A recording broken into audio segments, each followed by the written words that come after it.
people, my name is Ramya Pandian. I also go by Idea Smith, and this is my first how-to video. So be a little kind on any kind of technical issues. I love saris, especially cotton saris, and I had thought this would be the summer of cotton saris. Lockdown has happened, so I've spent most of it indoors, but it can still be a summer of cotton saris. And this is probably a good time to start thinking about how much we consume and how much we can repurpose.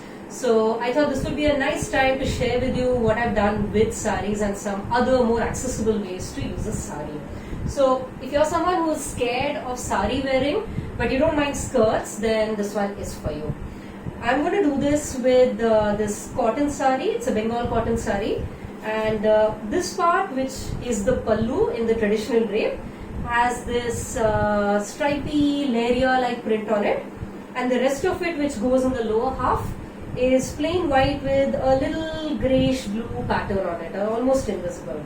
So what I'm going to do is try and use both these patterns to come up with an ankle length skirt. Now normally you don't really need to wear a petticoat or skirt under this unless the sari that you're using is very transparent and you feel a little conscious. You also don't need shorts because the sari that I'm going to show you the drape that I'm going to show you goes all the way to the ankle. But that said, if you are wearing a petticoat inside, then you're going to be tucking in the sari, so that will allow you to vary the length. So if you're okay with an ankle length sari, then nothing inside will work perfectly fine. So what you do is start by positioning your sari like this. You can see I've taken it to exactly 1 arm's length. I'm going to hold it here and take a little more, which is about half of that arm's length. Okay, so my left hand side is about 1.5 of my arm's length. 1.5, and now I'm going to take this across my waist and I'm going to tie a little knot in the sari right here. For those of you not familiar with knots, you could look up Sari and Borders YouTube channel. They have one how-to on just how to do a knot. A simple double knot will do because this is where the entire weight of your sari is. And this one has never unraveled for me, so it's fairly sturdy. Okay, so I've tied a double knot and I'm going to tuck it inside. Now I'm going to take the remainder of the left hand side of the sari. Now you can see that half bit of it has gone in, taking it across my waist. I'm going to take the outermost edge and start pleating. I like very small pleats because they just really look nice. Now these are not pleats that will actually be visible on the outside, so it's okay if they are a little imperfect. The reason we're putting these pleats is so that when you're walking later on, it will not trip. Okay, so you take the pleats and then you can tuck them in here above the knot.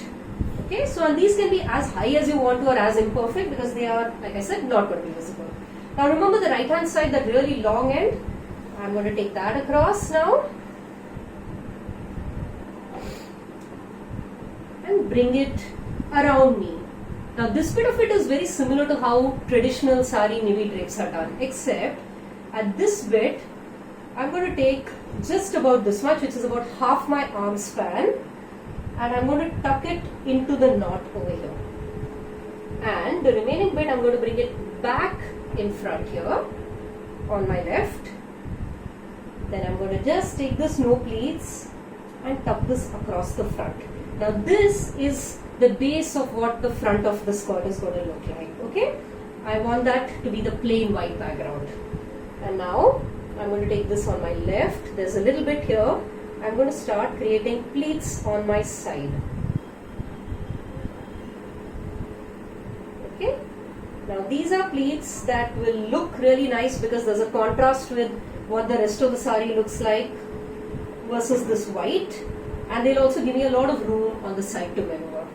Okay, and now once this is done, I'm just going to tuck it into the side. Right? Now it's flying a lot because the fan is on, it's really hot, but that's okay. You don't really need to have your pleats be super perfect, that's fine, that's part of the fun of wearing a sari. Now let's come to this right hand side bit and I'll start pleating from the outside, doing it like this. Okay, again small pleats.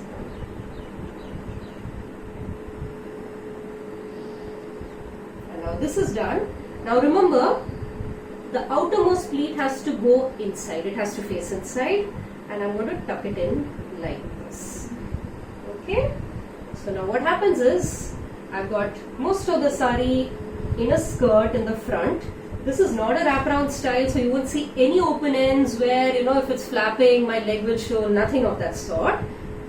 This actually has these two little folds on either side, and because they are a different print, a lot of saris are like that. The pallu bit of it is very different. So the pallu bits of it are coming on both sides like this, and what usually comes as the main body of the sari will be in the middle. You can go around and just tuck this into your back all around, just to make it a little neater.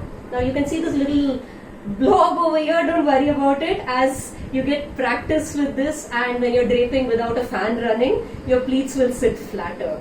So that bit is fine. Or you could always use a hack. If you really want to look nice, you could put a belt on top of it and nobody will know.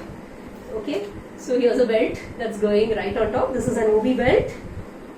I'm just going to do this, knot it about this, and voila, that's your skirt sari done. Ta-da! Thank you.